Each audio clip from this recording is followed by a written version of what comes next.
జై గురుదత్త, శ్రీ గురుదత్త. ఈరోజు మనం మాట్లాడే టాపిక్ సిద్ధమంగళ సూత్రమే. ప్రతిరోజు సిద్ధమంగళ సూత్రం ఇందులో ఒక అందరూ వీడియోలో ఉండాల్సింది. అప్పుడు కానీ నాకు మనసు తృప్తి పడదు. రాత్రి సిద్ధమంగళ సూత్రం గురించి చెప్పాను.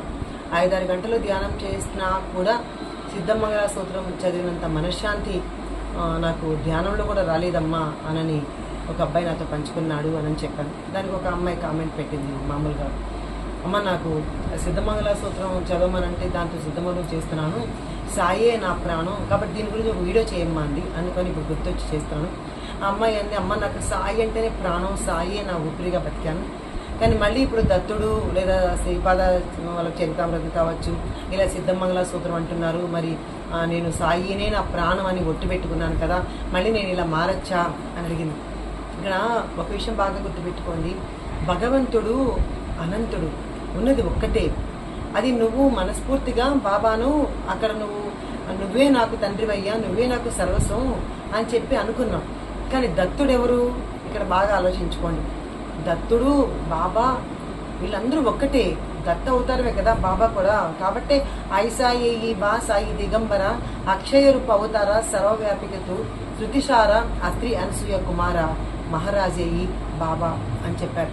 అలాగే దత్తరాజు గురు మాజీ అయి మజలా గావా టావా పాయి అని హారతిలో చాలాసార్లు బాబాని దత్తుడిగా అక్కడ హారతిలో మనం పాడుకున్నాం. కాబట్టి దత్తుడు వేరు బాబా వేరు కాదు నాన్న. నిజంగా బాబా నుంచి ప్రమోషన్ ఇస్తేనే మనకు దత్తుడిగా వెళ్ళగలుగుతాం, ఇది మాత్రం కరెక్ట్. బాబా దగ్గరికి దొంగలు, చిన్నపిల్లలు, దొరలు, తప్పు వాళ్ళు, మంచి వాళ్ళు అందరూ వస్తారు. కానీ దత్త భక్తులకి, దత్త దీంట్లోకి మాత్రం నిజంగా ఒక ప్యూరిఫై అయిన వాళ్ళు మాత్రమే అక్కడ భగవంతుడి దగ్గరికి వస్తారు. ఇది మీరు బాగా గుర్తుపెట్టుకోండి. మన కర్మల ధ్వంసం అయినప్పుడు మాత్రమే మన దత్త భక్తి కలుగుతుంది. దత్త దత్త అనే నామస్మరణ చేశాము అంటే కూడా ఖచ్చితంగా మనకు మన కర్మలన్నీ ధ్వంసమైనాయి. కాబట్టి మనం గురు పాదాల చెంత మనం చేరాము అని మాత్రం ఇక్కడ మనం బాగా గుర్తుపెట్టుకోండి. కాబట్టి బాబా వేరు, దత్తుడు వేరు కాదమ్మా. తప్పకుండా నువ్వు సిద్ధమంగళ స్తోత్రం చేయి, నీకు ప్రమోషన్ వచ్చింది, నీకు దత్తుడే అంటే నీకు బాబాని నీ సర్వస్వం అనుకున్నావు. కానీ ఇక్కడ దత్తుడు కూడా వేరు కాదు. కాబట్టి నువ్వు పెట్టిన కామెంట్కి తప్పకుండా చదువు, తప్పకుండా నీకు ప్రమోషన్ వచ్చినట్టే నేనైతే భావిస్తున్నాను. నీ మనసుకు ఏదనిపిస్తే అది చెయ్యి, అంతే తప్ప నేను చెప్పానని గుడ్డిగా నమ్మద్దు. నీ అనుభవాలే నీకు కావాలి. అలాగే ఇంకొక విషయం, సిద్ధమంగళ సూత్రం 11 సార్లు చదవాలా అమ్మ, ఇన్నిసార్లు చదవాలని మళ్ళీ ఇంకొకళ్ళు అడిగారు. నేను ఎప్పుడు కూడా ప్రతి వీడియోలో కూడా మీకు అదే అందజేస్తున్నాను. మీ మనసుకు ఎలా నచ్చితే అలా చదవండి అమ్మ. ఇది ఒక్కసారి అని లిమిటెడ్ కాదు.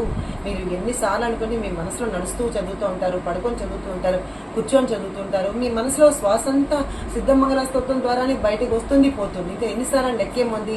అది జపమాలు కాదు కదా కౌంట్ చేయడానికి. కాబట్టి నీ మనసుకు ఎంత సంతోషం, ఎంత ఆనందం అంటే అన్నిసార్లు సిద్ధమంగళ స్తోత్రం, దాంట్లో తప్పేమీ లేదనమాట. ఇంకా మోటివేషన్ వీడియోలోకి వచ్చేద్దాము. మీ దగ్గర నచ్చితే లైక్ చేయండి, షేర్ చేయండి, కామెంట్ చేయండి. ఎప్పుడు కూడా కానీ మన మనసు పొగిడితే పొంగిపోతుందండి, ఎవరైనా తిడితే పొంగిపోతామండి. మనసు ఆ పొంగిపోయేదాన్ని తీసుకుంటుంది. ఆ చెడుగా తిట్టే వాళ్ళు ఉంటారు కదా, దాన్ని మన మనసు యాక్సెప్ట్ చేయదనమాట. ఎంతసేపటికి పొగిడితలతో మనం పొంగిపోయేసి ఇది మన మనసుకు బాగా అలవాటు చేసుకున్నాం. రెండు అలవాటు చేసుకోవాలి, తిట్టిన వాళ్ళది అలవాటు చేసుకోవాలి, పొగిడిన వాళ్ళది మనం అలవాటు చేసుకుంటే నిజంగా మనకి ఏమీ అంటది అనమాట. కాబట్టి దేన్ని మనసు తీసుకోవద్దు. నీవు ఎట్లా ఉండాలంటే రెండింటికి తటస్థంగా ఉండాలి. పొగిడారా యాక్సెప్ట్ చేయి, తిట్టారా యాక్సెప్ట్ చేయి.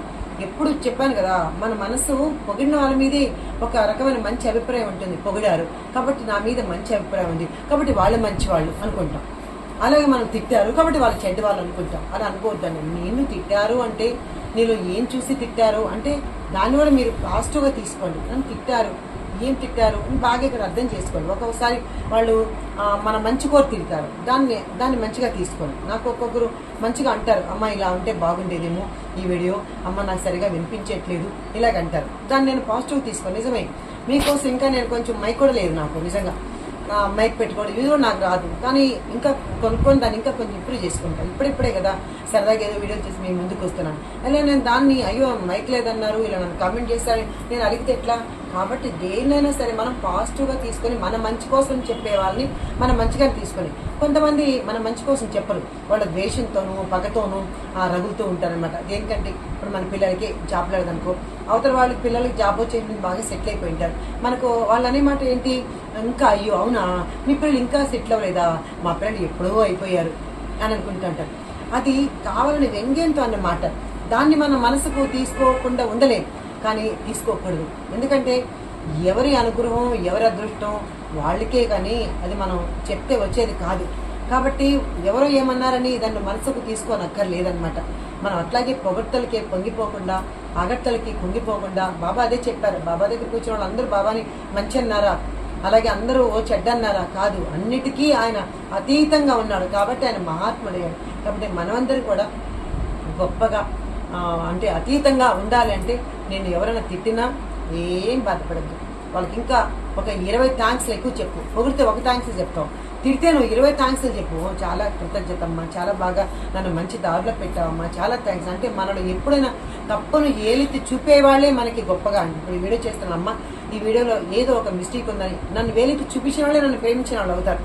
కాబట్టి అమ్మ చాలా బాగుందంటే పాజిటివ్గా తీసుకున్న వాళ్ళు ఓకే బాగుంది అనొచ్చు. కాబట్టి నేను రెండింటికి నేను తప్పకుండా యాక్సెప్ట్ చేస్తే అది నాకు చాలా సంతోషంగా ఉంటుందన్నమాట. ఒక పాజిటివ్నే నేను ప్రేమించేసి ఒక నెగిటివ్ని ప్రేమించుకుంటే ఎట్లా? కాబట్టి రెండింటినీ నేను ప్రేమించగలగాలి. కాబట్టి చిన్నప్పటి నుంచి మన మనసుకి ఏమైంది, చిన్నప్పుడు అరే నువ్వు బాగా చదువుతావు, ఓ ఆనందంతో పొంగిపోతావు, అరే నువ్వు చదవరా దానికి కుంగిపోతావు. కాబట్టి ప్రతిదీ మనం ఏం చేస్తామంటే చిన్నప్పటి నుంచి మరణించేంత వరకు కూడా పొగడ్తలకి బాగా పొంగిపోయి మనం దాన్ని తీసుకోవడం అలవాటు పడ్డాం. కాబట్టి నువ్వు ద్వేషించే వాళ్ళని కూడా నువ్వు ప్రేమించి ఆ ద్వేషాన్ని కూడా నువ్వు ప్రేమగా స్వీకరిస్తే అన్ని అద్భుతాలే. కాబట్టి మనందరం ప్రేమతో ఉందాం, దైవ భక్తులు ఉందాం, సిద్ధమంగళ స్తోత్రాన్ని అద్భుతంగా పారాయణ చేద్దాం, అద్భుతంగా దీన్ని ప్రచారం చేద్దాం. మనం అందరూ దత్త భక్తిలో మునిగి తేలిపోదాం. శ్రవణం అనే సాగరాన భక్తి ప్రేమ అనే అలలు లేస్తాయి. దానిలో మరలా మరలా మరలా మునిగితే జ్ఞాన రత్నాలు లభిస్తాయి. కాబట్టి మనం ఒక్కరోజు పారాయణ చేశామే నాకు రావాలి అనుకోవద్దండి. తప్పకుండా మీరు దీన్ని చదువుతూ ఉండండి. నిజంగా దాన్ని మీకు జ్ఞాన రత్నాలు లభిస్తాయి. అలాగే గురుచరిత్ర పారాయణ చేయండి, సచ్చరిత్ర బాబా సచ్చరిత్ర పారాయణ చేయండి, అలాగే గురు దర్శనాలు చేసుకోండి. ఇవన్నీ మనం చేసుకున్నట్లయితే అద్భుతంగా మన జీవితాన్ని ముందుకు సాగించాలని మనస్ఫూర్తిగా కోరుకుంటూ జై గురుదేవ దత్తమ్మ.